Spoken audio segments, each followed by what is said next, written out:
Sizda jig'ildon qaynash, dam bo'lish yoki ovqatdan keyin og'irlik bormi?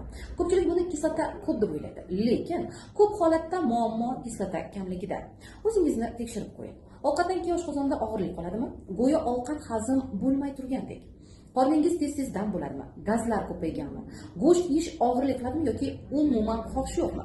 Sochingiz to'klayaptimi? Kamqonlik yoki qalqonsimon bez muammolari bormi? Ovqatdan 30-60 daqiqa keyin jig'ildon qaynashi boshlanadimi yoki kekirishda yomon chirigan tuxum hidi keladimi? Agar shu belgilar sizda bo'lsa, bu oshqozonda salyan kislotasi pastligidan bo'lishi mumkin. Bunda nima bo'ladi? Ovqat to'liq hazm bo'lmaydi, patogen bakteriyalar ko'payib ketadi, vitaminlar so'rilmaydi. Eng katta xato buni yuqori kislotalik deb o'ylab, noto'g'ri davolash.